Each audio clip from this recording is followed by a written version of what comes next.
Hello and welcome to the second annual NC Climate Week. I am Heather Beard, Executive Director for Earthshare North Carolina.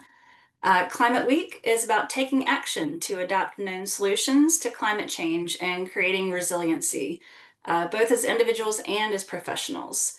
You might have heard the news. It was a year ago that Hurricane Helene hit Western North Carolina, underscoring the urgency that everyone has a role to play in avoiding the largest impacts of climate change. So, once again, I am very glad that you're here.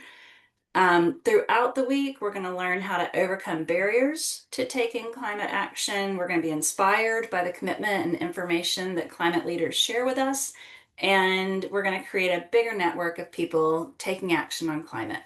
I will share at the end of the call some activities taking place throughout the week.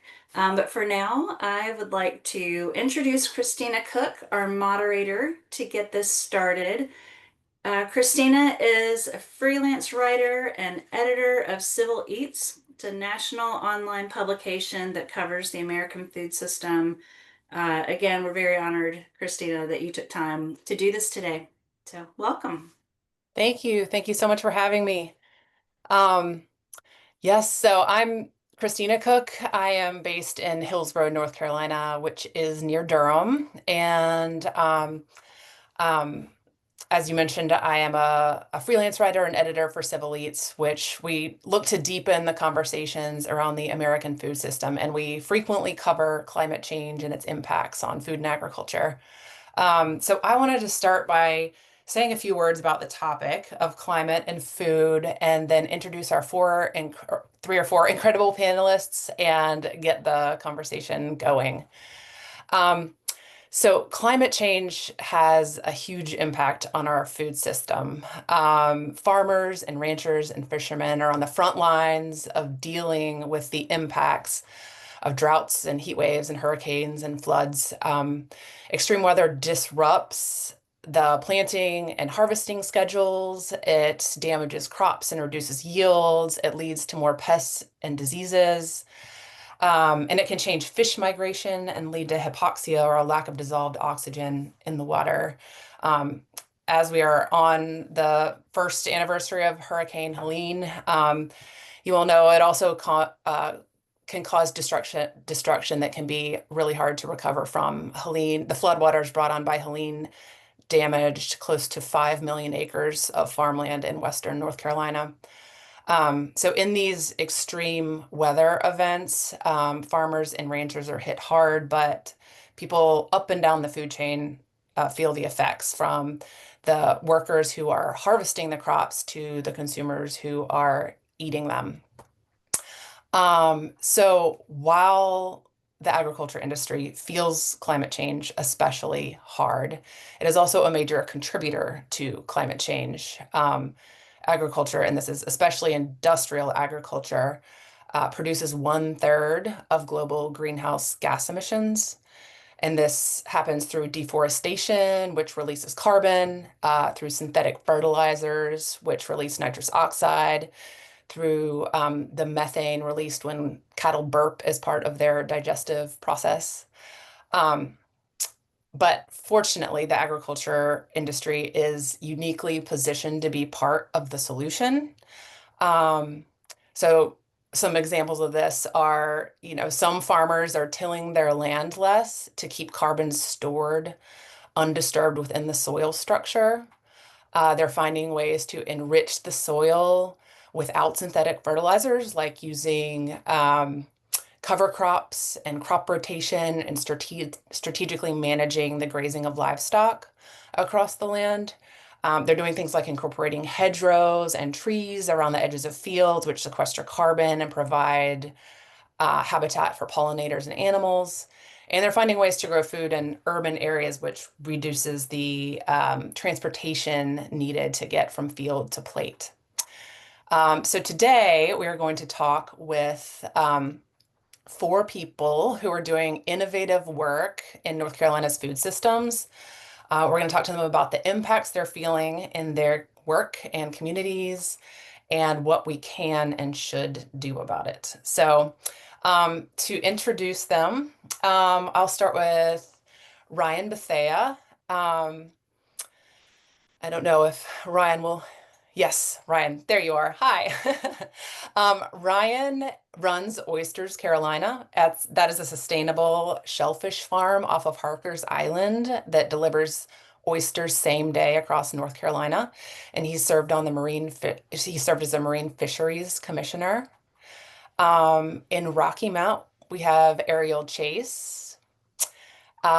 She is a land steward and the agriculture director of the community development nonprofit Freedom Org. She serves on the board of Just Foods Collaborative, which is a community-driven initiative in the Twin Cities that's working to build a more fair, sustainable, and accessible local food system. Um, Based in Charlotte, we have Ramona Big Eagle. She's a citizen of the Tuscarora Nation.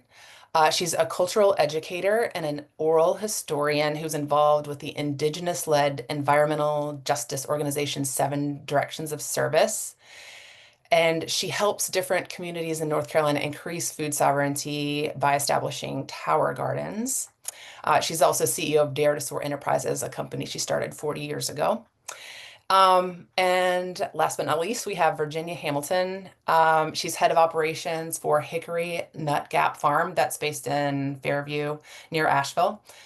Hickory Nut Gap employs regenerative managed grazing practices for its pigs, cows, and chickens. And it partners with farms in 7 southeastern states to help them adopt environmentally friendly practices as well. So I'm very excited to hear from all of these panelists, and want to start by seeing if each of you could tell us a little bit more about your work related to the food system and how you've seen climate change affect that work in your community over the last few years. And I wanted to move east to west on this. And Ryan, you're in the Outer Banks, so wanted to see if you could start by telling us a little bit more about Oysters Carolina. Just what does your business involve, and what sort of climate impacts have you felt in your company in the shellfish industry more generally over the last few years? Hey everyone, what's up? Happy Monday. Thanks for having me. My name is Ryan Bethea from Oysters, Carolina. I'm from Durham, North Carolina originally, so a proud North Carolina boy. What we do at Oysters Carolina is we're like a vertically integrated oyster business where we grow oysters. We also do all of our own distribution, and then we do like end events. Like we were at Natty Greens this weekend doing shrimp and oysters, like a all you can eat for 2 hours shrimp and oysters thing. So we do events kind of at the end. We only work with one restaurant. That's Heron's at the Umstead. It's North Carolina. It's only Five Diamond hotel around. And what we do is we're the only company in the country that harvests oysters, that takes a picture, a video with a timestamp when we harvest those oysters. And then we text that to you, and then we deliver it anywhere in North Carolina. So the idea was to put fresh seafood in the hands of all North Carolinians, regardless if they have transportation, if they were low income, if they were elderly. I've since gone back and I have an undergrad from Central in geography, which I use every day for work. I also hold an MBA in finance from Carolina. And so we went back to school. We've kind of changed some things with our business. We've gone up in price. And now what we do is folks um, that are receiving government assistance or anything like that, we just bring them free oysters, and then everybody else, we have 50 oyster increment. So we went up in price a little bit. Um, in terms of climate change affecting our business, um, you know, I'll just kind of do a nice broad thing and then say some more words and kind of take a step back. But, when we're talking about climate change, we have to talk about ocean acidification, and we have to talk about the warming of waters, right? So let's start with ocean acidification. Um, a lot of folks don't know, but some maybe do, that carbon dioxide is actually heavier than the atmosphere, right? So it goes up in the air, then it's heavy, it sinks, and most of that falls into the ocean. And it slowly is changing the pH balance. And what that does is that affects shelled animals, not just like bivalvia, like oysters, clams, mussels, but also crabs, shrimp, things like that, things that have exoskeletons. It makes them behave strangely. They struggle feeding. They struggle growing their cellular structure correctly. It gives a whole host of problems. So that's one way we see carbon dioxide kind of affect the waters is ocean acidification. The second part, when we're talking about warming of the water, right? We're talking about global warming. Warming of the water is really the main thing.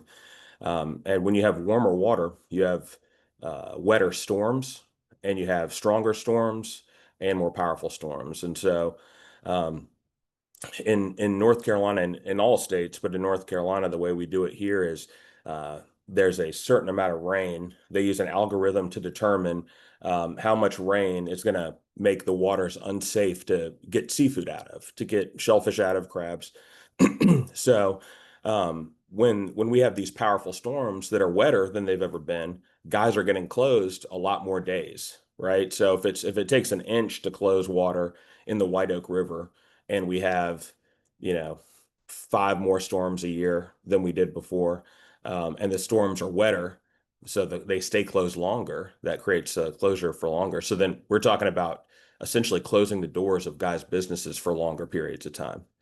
Um, then we also have the aspect of just pure structural damage, right? And infrastructure damage. We have gear sitting in the water. I mean, smart watermen will tell you to take the boats out of the water. We can't do that.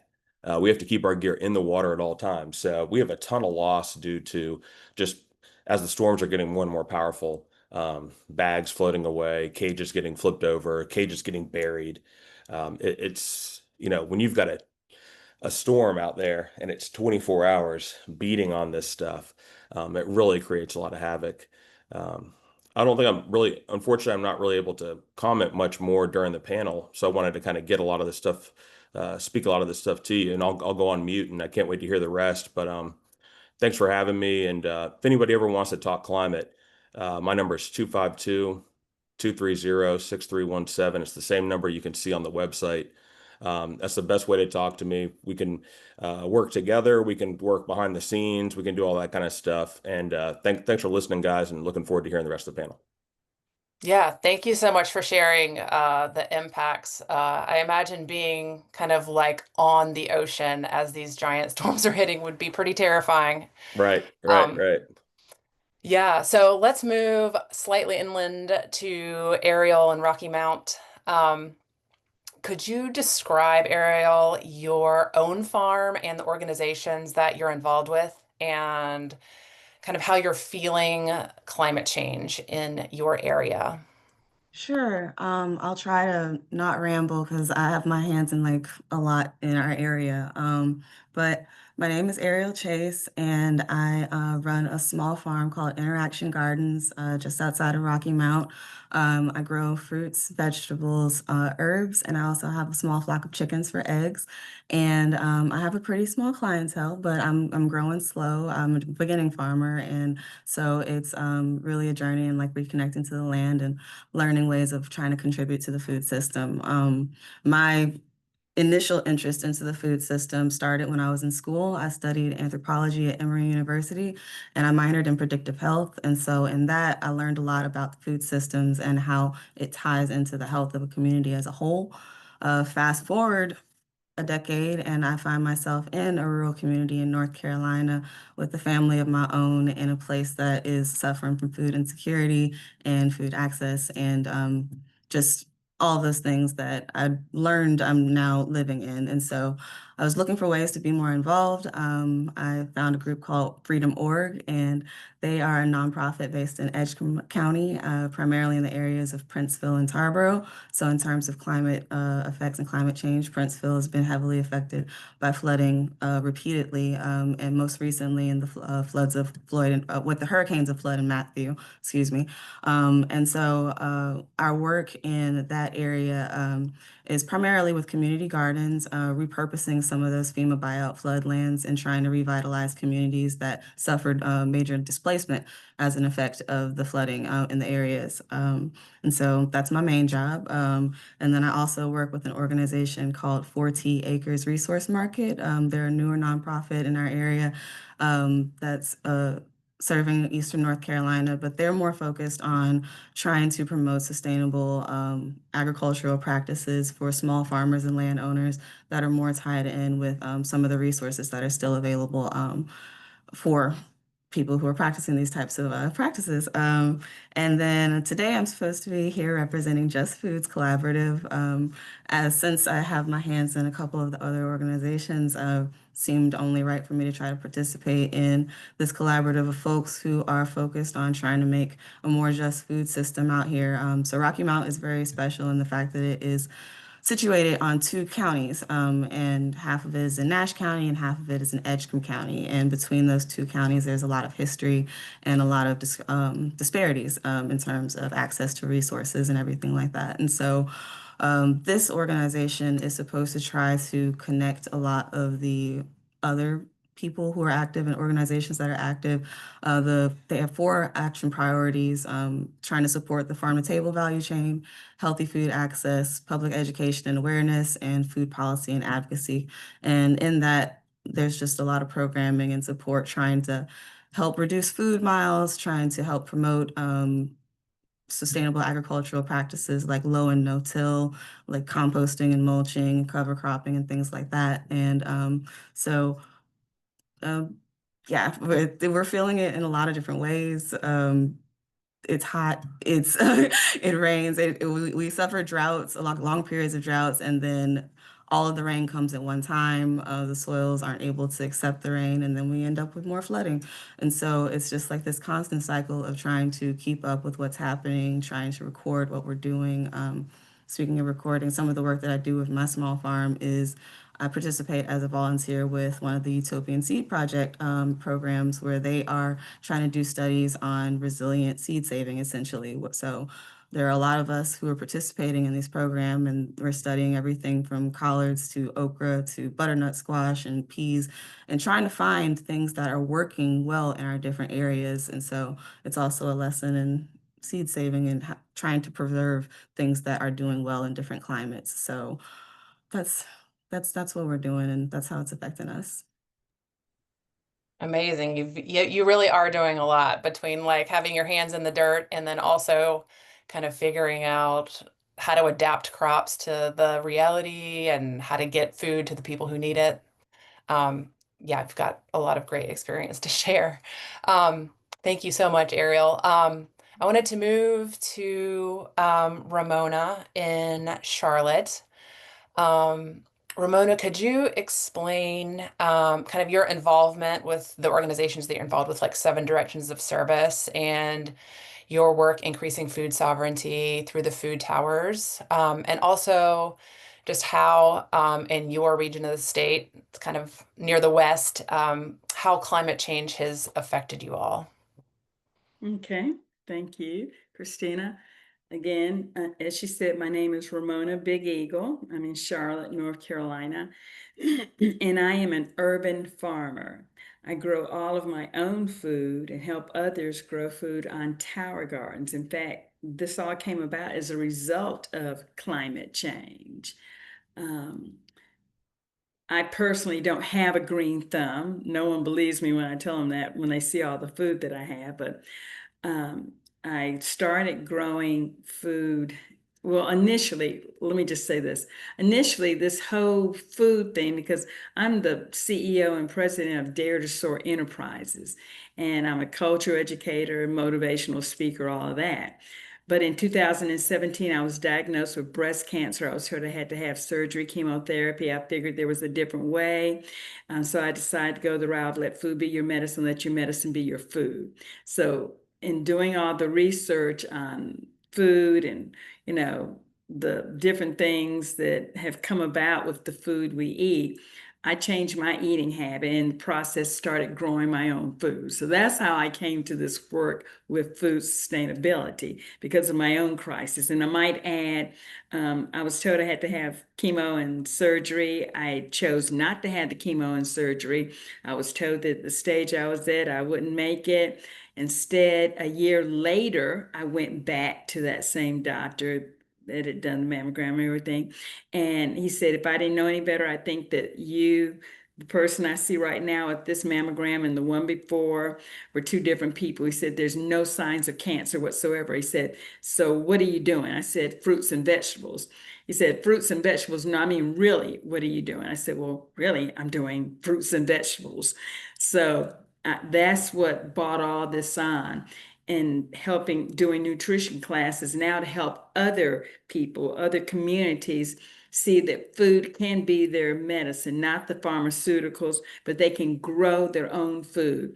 I personally prefer to grow my own food with a tower garden. And let me just put my camera over here so you can see what a tower garden looks like. That's my food right there, growing on a tower garden. And I show people how to grow food in containers, raise beds in the ground, out of the ground, year round. And to me, that is a solution to help people overcome the effects of climate change. Climate change is always going to be with us, but then we've got all these added things that add to climate change, like poisoning the air, the dirt, the water, from industry, cutting down the trees, less quality air, you name it. So that's why I do this work. I write grants. I help organizations come up with projects that incorporate growing their own food to feed their community, teaching people how to eat better nutrition, all of that.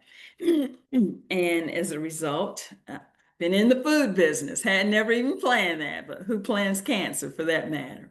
So it's been a wonderful journey of discovery, growing food, helping others learn about their food, and helping communities instead of being in what do they call it, food desert.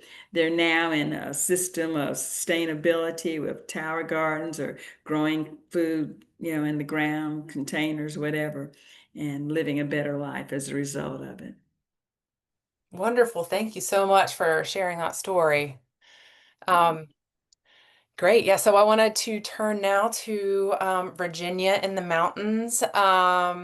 So could you describe Hickory Nut Gap Farms to us, and just what stands out about the way that you raise animals? And can you talk about the impacts of climate change on you, both kind of like Helene, how that affected you, and just more generally what you're seeing? Yeah, absolutely. So, yeah, I'm the head of farm operations at Hickory Nut Gap Farm, which is where Hickory Nut Gap Farms, formerly known as Hickory Nut Gap Meats, started. So we've grown into a relatively large company that's got grass-fed beef and pasture-raised pork kind of up and down the East Coast in both, food service, restaurants, and grocery stores. And beef is definitely the biggest part of our business. We're specializing in 100% grass-fed, grass-finished, so no grain to those animals at any point in their lives. And our producer network is using something, goes by a lot of names, but rotational grazing is the practice. And so some folks are calling that management intensive grazing, adaptively managed paddock grazing. But the basic idea there is that we're trying to move cows across the landscape and give land adequate rest. So instead of letting animals stay on one pasture for a long time, we're going to put them somewhere, use electric fence to section it off, move them to a new section, and try to give that previous paddock time to recover. And that technique's kind of been around for a long time, but it's really become in the news more as we're looking at ways to potentially sequester carbon. So, beef's been sort of brought up as a potential climate solution when it's being done properly or done with the health of the grass landscape in mind.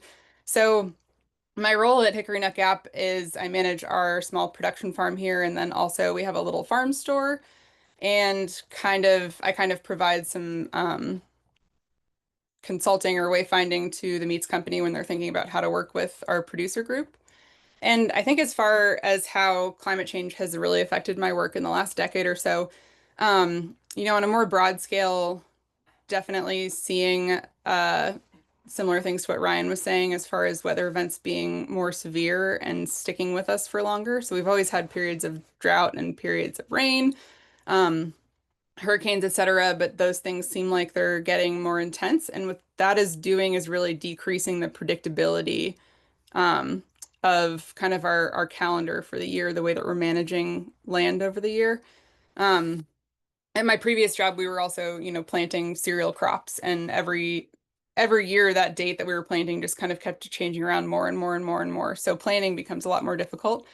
Um, as far as being in the meat business, I think it's sort of changed the consumer that we are seeing. So we sort of always had people that were environmentally or nutritionally minded. They're trying to find a really good product, and sort of as climates come to the forefront of people's minds, I think we're bringing more people over who are curious about meat that's climate friendly or at least climate neutral.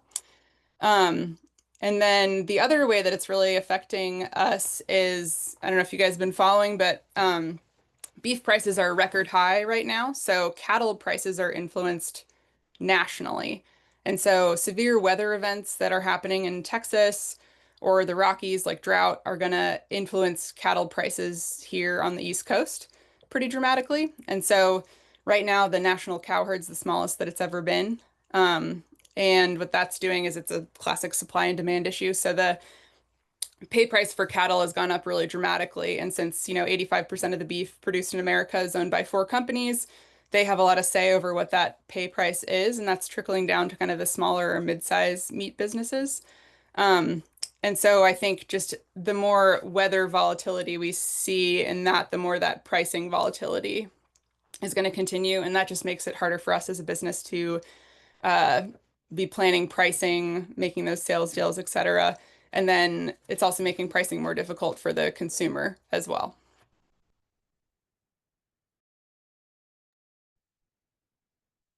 Great. Thank you so much, Virginia.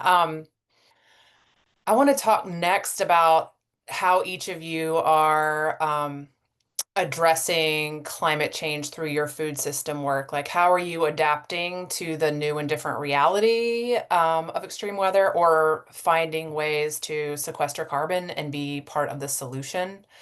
And if each of you could take about like, we have a lot of information I would like to be able to cover. So like if you could try to take like 2 minutes or so to answer that question, which is hard, that would be great. So Ramona, could you start by just grounding us in the native approach to producing food? Like, how do indigenous people think about food and farming and tending land? And what do you wish that the Western world better understood? Okay, great question.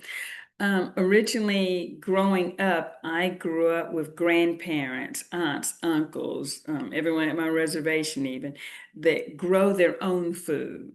Nowadays you ask kids where does food come from? They say the grocery store. Whereas I grew up knowing that it came from the corn stalks, it came from the Three Sisters, the corn, the beans, the squash, growing together in a symbiotic relationship. And that's really what our walk here on this earth is all about.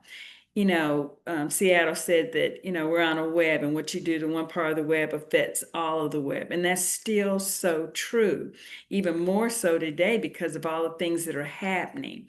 Um, the earth, we are stewards of this earth. And you hear people, native people, we say, this is Turtle Island and all my relatives. When we say all my relatives, we don't mean just the people. We're talking about all of our relatives. This earth is our relative, it's our mother.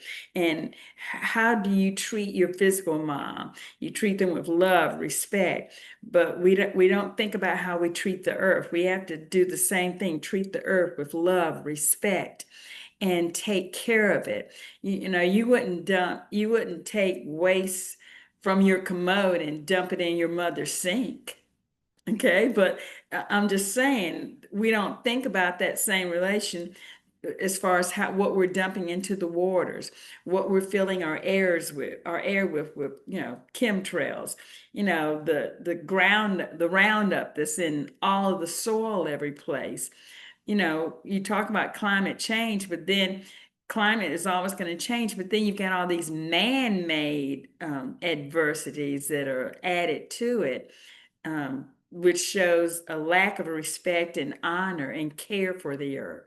And so we've always, as indigenous people, looked at the earth as our sister or mother and taken care of it. And we still do. And I've just taken that same thought and adapted it by growing year round, inside and out, but with tower gardens because of the way the ground is, and you know, the water, stuff like that. So that's what I've done. Great. I'm trying to be brief.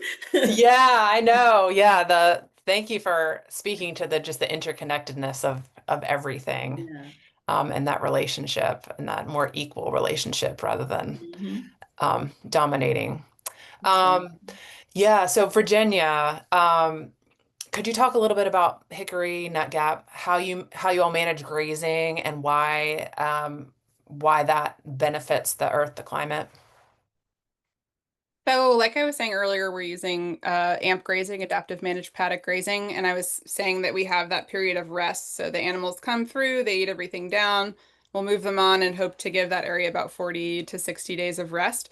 And that pulse of growth and then grazing, growth and grazing, growth and grazing. Whenever a plant is growing, it's using carbon to build the cells in its structure. So we there's like some science coming out that's saying that that is potentially a good carbon sink, because we're getting so much growth and it's pulsing like that. And so the we're seeing some models that are saying that if everyone was using amp grazing, we would be sequestering enough carbon to kind of offset all of agriculture's CO2 production. And then there's some models that are saying that's not going to be the case. And I think I would encourage us to not get hung up on carbon as the big thing. It sort of seems like it's the big thing right now in agriculture, especially because there's starting to be money tied to it. But, in my opinion, even if we're not sequestering carbon, if we're using those practices, then we're still keeping consistent plant cover on the soil. It's keeping soil temperature down, which is helping keep carbon from off-gassing. Um, we're improving water infiltration and retention on the land, which is improving runoff issues further downstream. And there's also like bird habitat and insect habitat to consider when you're letting those kind of novel grassland ecosystems grow up. So even if it doesn't end up that we're sequestering carbon, I think there's still a lot of good happening that's increasing resilience in other ways. And then the other thing that I think that we're doing that's important is that in the grass-fed beef market, most grass-fed beef in the US is coming from Australia and New Zealand. And so tell me how it's somehow cheaper to get beef all the way from New Zealand. Um, but we're really focusing on building a US supply chain for grass-fed beef at Hickory Nut Gap. Cool, thank you. So Aerhealle, what sort of land management practices do you use on your farm, and how are the communities that you work with, who've dealt with so much either drought or flooding, how are they adapting to withstand or mitigate climate change? So on my farm, I practice no-till, low-till practices. I don't own a tractor. My growing plot is a lot smaller than like necessary for that kind of thing, and so I just really try to focus on building up the soil. The first thing that I did when starting was testing the soil to see what was there to begin with, and then I'm just really trying to, like Miss Ramona said, like pay attention to what it needs and try to increase what it needs. But and not in a way that's just kind of a band-aid like the conventional methods of just focusing on NPK. There's all these micronutrients and all these systems and like all of these interactions that are going on, that you really just want to focus on those to create a healthy environment. And so like my focus for my farm is, yes, I want to grow fruits and vegetables and herbs, but I'm trying to build a healthy ecosystem. So I'm not just looking at like nutrient levels. I'm also looking at the presence of pollinators. I'm also looking at the presence of mycelium in my soils. I'm also looking at all of these different like signs of a healthy ecosystem. And I'm trying to push more to that, but like not in a forceful way, in a way that's really just supporting what's already there and what could be there. And so with the organizations that I work with the East Harbor Eco Garden, that was originally a neighborhood. It was a community, and after the floods, a lot of the parcels were left vacant due to the buyouts. And so after that happened, there's not really a lot of uses that you can use. There's a lot of like policy and regulations concerning FEMA buyout lands. But one of the things that they can be used for is green space and for agricultural purposes. And so one of our main focuses with the Agriculture Department of Freedom.org is like agricultural land preserve words, agricultural land preservation, and also like revitalization of communities. So we're trying to use this land to grow food and also to build an environment and ecosystem, because it sits on one of the outlets to the Tar River. And so it's still technically at risk of potential flooding in the future. What we're trying to do is work to help build up the soil, help to create increased plantings, help to try to create an environment that becomes more resilient to any possible flooding in the future. And while we're doing that, we're also trying to build education around the effects and the ties between like agricultural production, land use, and the way that water moves or land responds to these things down the line. In terms of just foods, some of the work that we do that's technically in line with climate resilience is reducing food miles. We really support like local markets, trying to take the people who are growing the food and try to link them up with the people who need it the most. And so there's a lot of nonprofits that are a part of the collaborative who focus on nutrition and food security. And then there are also a lot of folks who are out here growing food or are somewhere in between on that food system chain, who might be able to help reduce and connect things, because we live in a very, very agricultural area, but not a lot of land is actually used growing food. And then some of the food that's being grown, or a majority of the food that's being grown, is really being shipped outside of our communities. And so we're just really trying to work on increasing the food that's available locally, increasing the connections between the folks who are a part of the food systems, and then also still promoting those practices that are working with the land rather than against it. Cool. So much interesting work happening there. Yeah, so Ryan, I was wondering if you could talk briefly about how you grow and harvest oysters sustainably. Like, could you speak to that a little bit? Is Ryan still? Oh, there you are. Hey, Hi. I don't know if you heard me before, but unfortunately, I'm not really able to comment much more. But I will tell you how people grow oysters. So people think maybe it's out in the farm or on land, things like that. It's actually out in the middle of the bay. And there's different ways you can do it. You can grow them in bags that float on the surface. Okay. They're all like tethered together. You can grow them in bottom cages like what we do. So they sit about 18 inches off the bottom. Every site is a little bit different. I will say about sustainability in oyster farming is you can actually take two oysters, you can shuck them, okay, like this. You can prick their mantle, which is just the meat of the oyster. There's gonad running through the entire oyster. You can take that, you can put that on a microscope or on a tray, put that in a microscope, and then you can see if there's sperm or egg. And it looks just like our sperm and egg. And you can rate it in terms of motility, health, deformities, things like that. You can take the oyster that, okay, this is a female oyster. You can rub a little scalpel on it and a little bit of saline solution, put that in some water. You can do the same with the male. Okay, so you have a cup full of sperm from an oyster and a cup full of eggs from an oyster.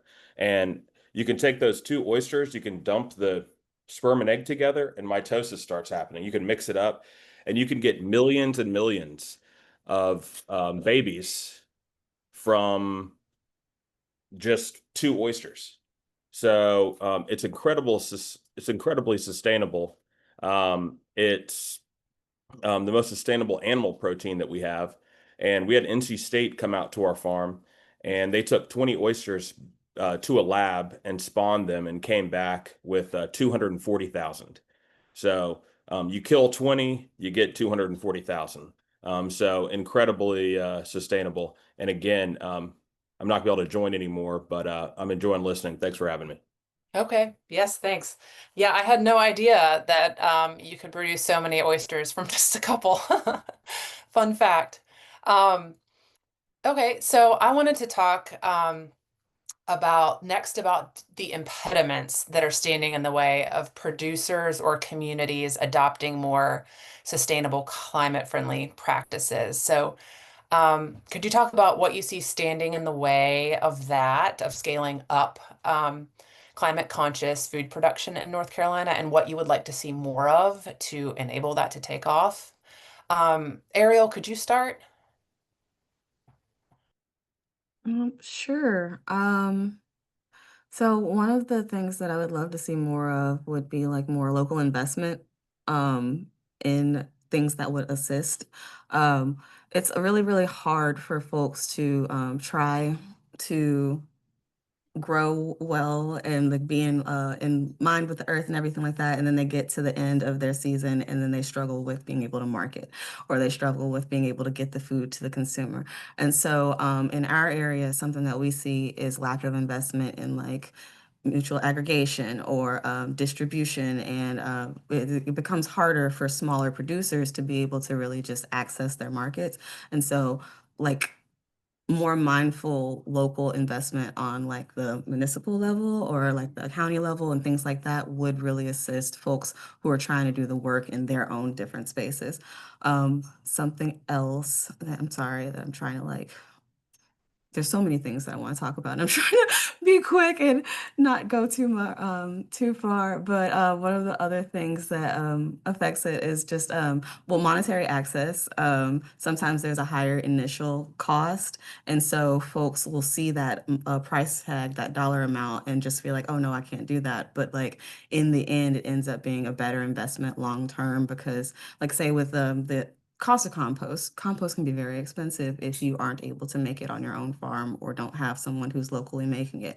But if you are able to invest in that, then later on down the line, you're not trying to constantly buy more fertilizers or other types of amendments and additions. And so like down the line, it can decrease your cost, but getting over that initial investment is another thing that's really stopping folks that I've seen being able to make those steps. Something else that is keeping people from doing the more climate smart practices. And quick question, where would that Yes. investment come from? How could farmers access the money for those upfront costs, or what would you like to see?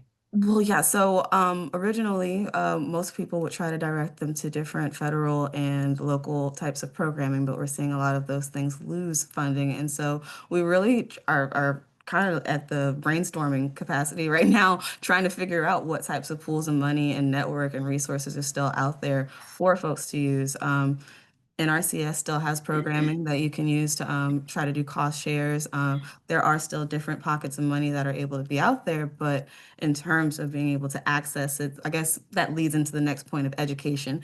Education about the value of utilizing different climate smart practices on your land. If you know all of the things that it will do in terms of benefiting your own practices, reducing your own inputs, reducing possibly your own labor, instances with pests and diseases, all those things that are caused by like really small tunnel vision types of practices. When you are able to invest in those things, it becomes it's like almost like if you understand why, you will comply. If we're able to get people to understand that the importance of it, then I feel like more investment will come from different areas, be it like local on the municipal level or from private investment, corporations. If people are able to like just see the importance of it and funnel those funds to that now, especially since we aren't able to rely on the previous methods of like government funding that a lot of people were relying on. that would help us get past the cost. Great. Thank you so much. So education, let people know why it's important, and then investment kind of from counties and in other areas. Okay. Let's see. Ramona, how would you answer this question of the impediments facing scaling up this work and what you'd like to Well, see? okay, so I agree so much with Ariel also. What I'd like to see is more people realizing that we have the power. We, like she said, the change with agencies and monies, grants. I used to write a lot of grants. Used to help organizations get a lot of grant money, but like she said, that's changed now.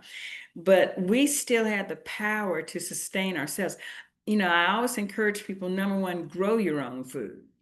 Number two, if you're not, go to farmers markets, go to places like Ariel's company, like Virginia's company, like Ryan's company. Go to small grassroots organizations that you know where the food's coming from, you know how they're doing. And, as I said, start with number one, growing your own food. People say, well, I don't have a lot of land. I just have a backyard. Start there. I have raised beds in my backyard. I have tower gardens all in my backyard. I have like 6 tower gardens. Grow your own food. Even if you have to start with just container growing, grow your own food and know that you have the power. And then get with organizations like 7 Directions of Service, that are standing up against pipelines that are being put in, companies that are destroying land. They don't look at it as destroying land, they think as improvement, but it's destroying land, especially land that was previously used as burial grounds for indigenous people. So just be proactive in your own food sustainability, and then put your voice with other voices in organizations that are standing up for the people. Like I said, 7 Directions of Service. And there's so many here, Earthshare, so many different organizations here that will, as you lend your voice to them, we become more powerful. United we stand. Wonderful. Great reminder. Thank you so much, Ramona. In Virginia, what impediments do you see to kind of climate friendly, environmentally sustainable efforts scaling up, and what would you like to see more of? So I'll try to hit on two things. So I think the most climate friendly thing that we can do is keep agriculture close to home as much as possible. So the less those materials are on the road or in the sky or coming in over the ocean, the better. Um, Two things to think about there. So Hickory Nut Gap last year harvested 4,200 head of cattle. And we are a tiny, tiny, tiny meats company. And I know that sounds like a lot to most people, but JBS is running a plant in South Dakota that does 7,000 animals a day. Um, and so we've had to travel to Kentucky to find a processing plant that's both big and small enough to support a company like that. There's not a lot of those mid-level processors, and I know we see that a lot with like warehouse space and um, seed cleaners, grain harvesting stuff, all that too. So we need policy and infrastructure that supports mid-sized businesses, and there's miles of red tape if someone is trying to open a USDA inspected slaughter facility that can support a company like ours. And you better believe it's those lobbyists making it that way, for sure. And so that would be the first one is just policy and infrastructure that supports mid-sized businesses. And then the other thing that I see so much in my community is agricultural land loss, and I think this is happening all over the country. Um, we're, Farmers age out or they have to sell land, and there's no way to pass that on to someone else who's going to grow food or fiber there. Um, we're replacing this productive agricultural or forest land with housing, which is good. People need places to live, but those are, in my area, they're mostly second homes. Or we're building communities with no eye to human design and human connection, and we're not consciously thinking about where those people are going to eat and how they're going to get to a place to buy food. So, I mean, I think agricultural land loss to like both corporate interest and development is like one of the biggest like secret national security issues that we're up against right now. So, figuring out ways to keep agricultural land in food or fiber production, I think is going to be really important. Great. So my next question, Ramona had already answered it actually in her last answer, but just I'm curious if Virginia and Arrow, you could just briefly speak to kind of like what can the everyday consumer do to create the type of change that you would like to see in the food system when it comes to climate? Are there any changes that people can make that you would say have a big bang for their buck? And Ramona talked a little bit about kind of supporting those local networks as much as possible, finding ways to grow your own food. Aerhealle, how would you answer that question of like, what can the everyday person listening to this panel go out and do that would make a difference? I want to just echo both Ramona and Virginia. Support your local efforts, support your local farmers, support your local producers.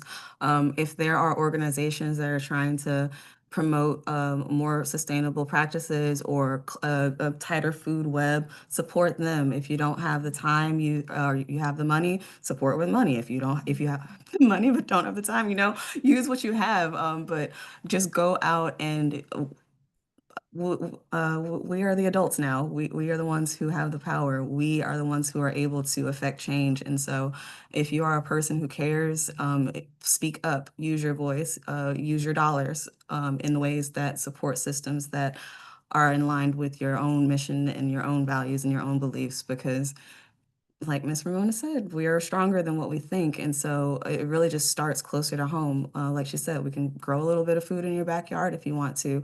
Uh, just share a cost share with your neighbor, go in on a cow, do some fun things like just really do the things that can support your local food system. And also support the restaurants and caterers and food trucks and folks who are also utilizing these local foods, because there are different levels to the food system. There are different levels to the food chain, and like it looks very different. But when you go to one restaurant, you might be supporting both that restaurant and 4 or 5 different farmers. And if you go to another restaurant, you might be just supporting them in Cisco. So, you got to like really think about where you're getting your food from and how many miles is being traveled and what kind of inputs are going into. And also in terms of inputs, ask questions. Don't be afraid of asking questions about the people that you're buying from. A lot of folks are willing to share information about the practices that they're using because they're proud of it and they've done the research and they've done the work and they want to share that. And so if you're a consumer, ask questions about the things that you care about too. Virginia? So I feel like the everyday consumer is under just so much pressure, like financially and socially, to be buying the right thing. And I feel like it's awesome that consumers want to like support good work, but it feels so unfair that the onus to solve climate change is like placed on people like us. When so much of the climate burden really falls on corporate America and sort of global industry. And I think the thing that gets in the way is like, especially people who are concerned about this kind of thing, your guilt gets in the way of you like doing a small step sometimes. And so letting the perfect be the enemy of the good is a really good way to get burned out. And I think just trying to relieve yourself of that guilt and do what you can, because then you're gonna have more energy to kind of lean in where you're able to. Um, and then I think just recognizing that every day you're connected to agriculture. Like I'm wearing a cotton shirt right now. We don't even think about that as something that is an agricultural product. Um, and and just getting a little bit curious about those things. And generally, if you're get a little curious about them, they're interesting, you're going to learn some stuff. And then, if the political system's working as it should, we should be able to kind of vote for things that are going to help the everyday consumer afford and access those items. But I think, yeah, it's counterproductive to be guilty about how little you can do. And even the little things you can do have a large impact. Great. Yeah, I had one more last question that I think we've run out of time for. Just where you guys are deriving hope. Do we have enough time or should we skip that one? Do it. Go Do for it. it. Yeah. Okay, so in like 30 seconds or a minute, where you guys are on the front lines of the climate crisis, you're feeling it every day in the work that you do. Where are you deriving hope right now? In a nutshell. Let's see, Ramona, could you start us off? Okay. Well, I'm glad you did. So, the biggest thing is ourselves, our own voices, our united voices, and our young people. As a grandmother of 8 children, okay, 8 grandchildren and 3 children, we've got to share what we do. I wouldn't know a lot about what I know as far as agriculture if it hadn't been for my grandparents telling me, when you should pick poke salad and when you don't, what sassafras looks like and how to find it, how grow, the 3 sisters together, the corn, the beans, the squash together, and why. So share with your grandchildren. Don't take for granted they're learning this in school. They are not. So share. That's where my hope comes from, the next generation and our united voices. Great, thank you. Virginia, where are you finding hope?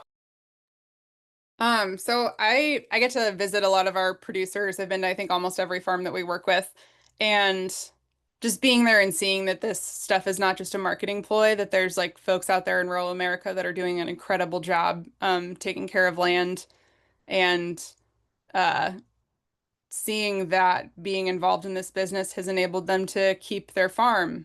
I mean, in a couple of cases, getting that higher pay price for a premium product.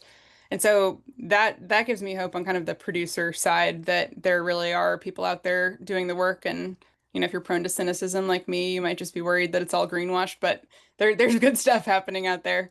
So I feel a lot of hope from our farmer group for sure. Great. And then Ariel, what would you say? Where are you finding hope?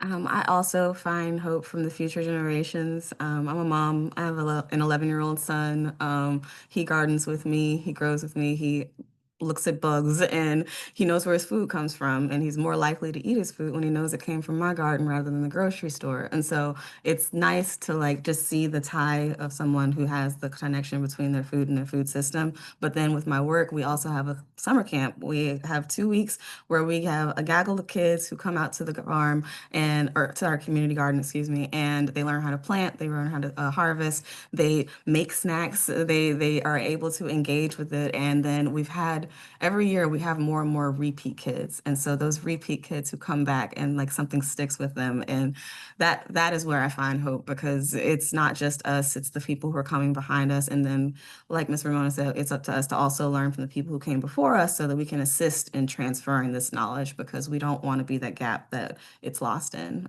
So yeah. Wonderful. Thank you all so much. You all give me hope, and I really appreciate you sharing your knowledge and your experience and your insight with us. So thank you so much. And I believe, Heather, you wanted to close I us out. do, absolutely. What wonderful information. We have 2 more minutes of very important information, so stick with us.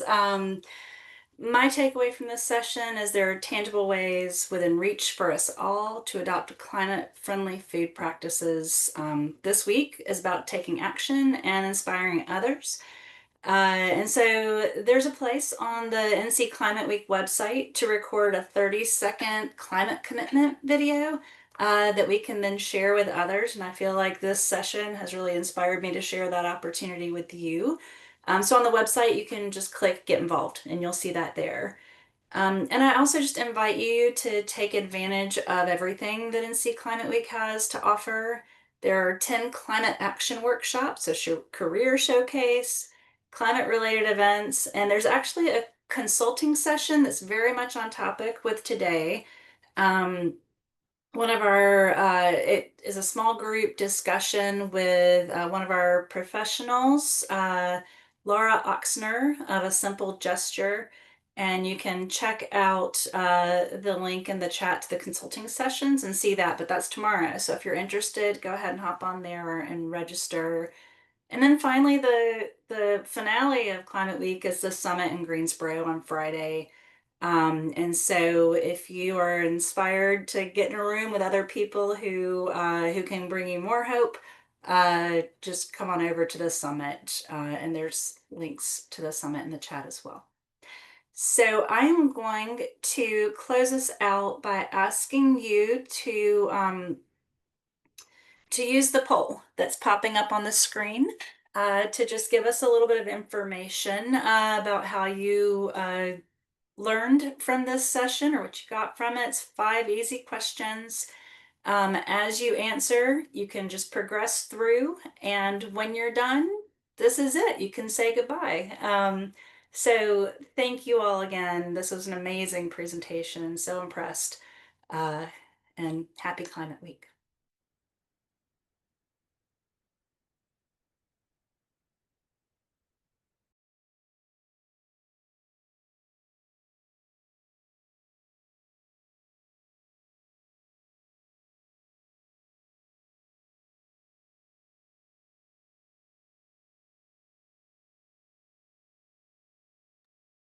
And I just want to make sure the poll is launched. I don't see any answers yet.